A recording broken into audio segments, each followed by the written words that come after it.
Assalamualaikum warahmatullahi wabarakatuh. Selamat pagi dan selamat berbahagia. Yang terhormat, Bapak Arya Wahyono MPD dan teman-teman yang saya banggakan.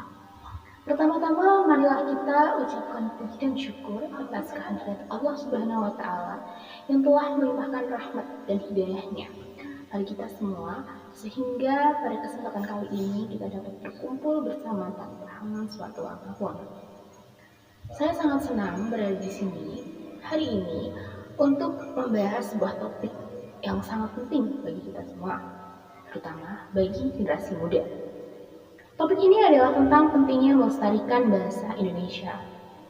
Bahasa Indonesia adalah warisan budaya kita yang sangat berharga. Dengan bahasa ini, kita dapat berkomunikasi dengan satu sama lain, mengungkapkan perasaan dan pikiran kita, serta menghubungkan diri dengan sejarah dan tradisi bangsa kita. Bahasa Indonesia bukan hanya sebagai alat komunikasi, tapi juga sebagai simbol identitas nasional.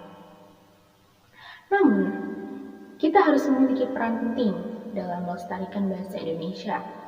Kita adalah masa depan bangsa ini.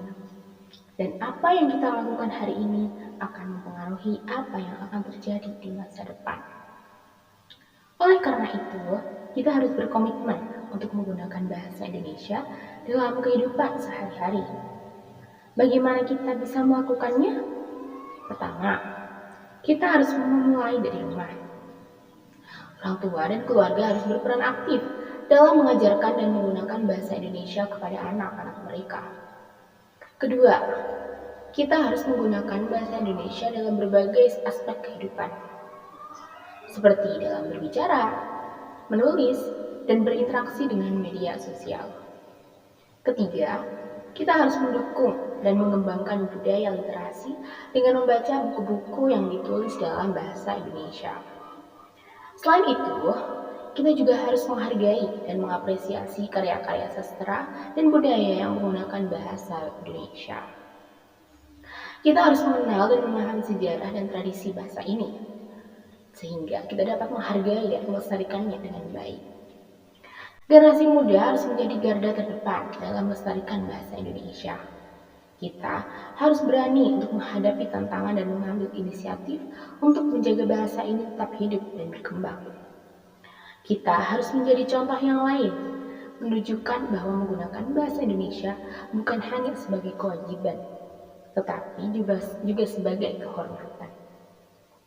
Jadi, mari kita bersama-sama berkomitmen untuk melestarikan bahasa Indonesia. Mari kita gunakan bahasa Indonesia ini dalam setiap aspek kehidupan kita. Dari berbicara dengan keluarga hingga berinteraksi dengan masyarakat. Mari kita dukung dan kembangkan budaya literasi dengan membaca buku-buku yang ditulis dalam bahasa Indonesia. Dengan demikian, kita dapat menjaga bahasa ini tetap hidup dan berkembang, sehingga generasi-generasi yang akan datang dapat terus menggunakan dan menghargai bahasa Indonesia sebagai simbol identitas nasional kita. Sekian pidato dari saya ucapkan terima kasih. Wassalamualaikum warahmatullahi wabarakatuh.